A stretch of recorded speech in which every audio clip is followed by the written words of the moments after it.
Regular viewers will know that we make high quality enamel pin badges featuring our countries with shoes designs. But we now have 11 brand new ones: Antarctica, China, Hong Kong, Iceland, Wales, Northern Ireland, Norway, Switzerland, Turkey, Ukraine and London. The link to all of those, as well as the old badges, can be found in the description, and you can get 10% off by using the code at the end of the video.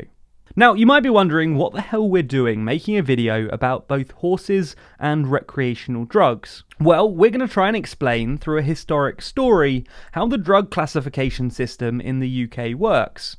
After all, people love debating the decriminalisation of certain or all drugs, but not so much the mechanism by which they're criminalised. Before we start though, it's important for us to point out that obviously we're not encouraging recreational drugs here, especially in countries and areas where they're illegal.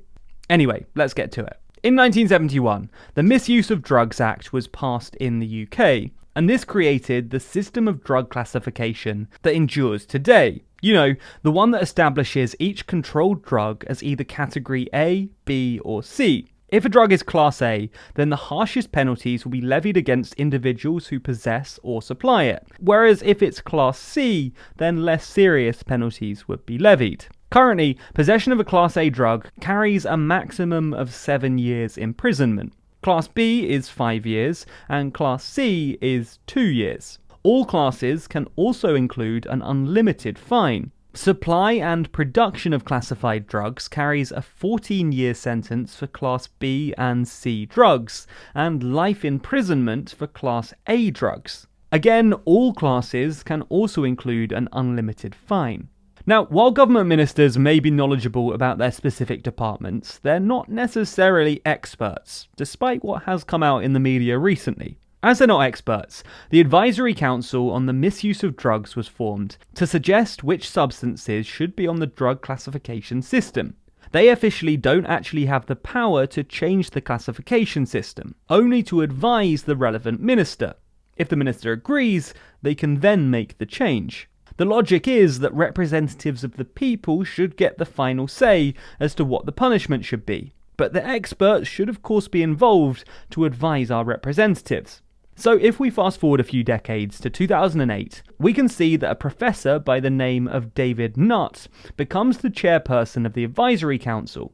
Now, considering that he was previously the chair of the Technical Committee for the Advisory Committee for 7 years, and considering that he was a former Oxford University professor for psychiatry and a former director of Bristol University's psychopharmacology unit, it's hard to argue that he wasn't qualified for the position.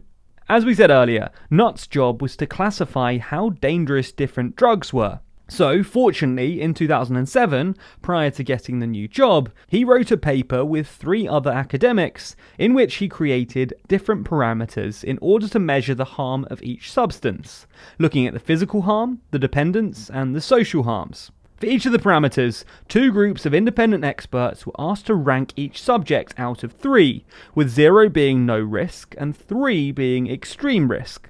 The academics then used this data to come up with an average harm score based on the 9 parameters, and these were the results, with heroin, cocaine and barbiturates all scoring between 2 and 3. Putting them at the top of the list, while ecstasy, alkyl nitrates and cat all fell down the other end of the spectrum, with the latter 2 falling below a score of 1. This is interesting, and it can show us how dangerous different drugs are. But how does it correspond with the classification of drugs? Well, the drugs in yellow here are Class C drugs today, the lowest illegal class. The ones in orange are Class B, and the red ones are the most illegal Class A. The others, well, they're unclassified. One of the most interesting findings then is that alcohol, despite being legal, is a much higher risk than many other drugs. Again, it is important to consider the 9 different factors that are taken into account to reach this finding, with healthcare costs, social harms, psychological and physical addictions all factoring in, all of which will likely have boosted alcohol's score. Regardless, academics point out that drug classification and the harm of each drug is actually quite poorly correlated. They noticed that both the 8 most harmful and the 8 least harmful drugs included 3 Class A's, as well as unclassified drugs, meaning there were no restrictions at all. For the statisticians out there, the academics found a p-value of 0.25 with Kendall's rank correlation, and a 0.26 p-value for Spearman's rank correlation between drug classification and harm rating. In effect then, this paper demonstrated that the UK's classification system for drugs was misguided and didn't really align with the dangers presented by different drugs. It's important to note that this paper was published before Nutt became the chair of the advisory committee. In 2009 then, after he had become chair, he published a pamphlet which in effect doubled down on his findings. He dedicated a large section of it to critiquing cannabis's status as a Class C drug, and ironically soon after it was actually increased in classification to a Class B drug. Anyway, in the pamphlet he compared the possible negative effects of cannabis, a psychotic-like experience, to the possible negative effects of tobacco, lung cancer. He found that cannabis increases the likelihood of such an experience by 2.6 times, which may sound high until you compare that to the 20 times increase in likelihood of getting lung cancer by smoking tobacco, and you'll see in relative terms that the risk isn't that high. In fact, at the end of the pamphlet he states that in relation to the classification of drugs, at present experts and politicians don't agree, which is why I think the public debate needs to begin.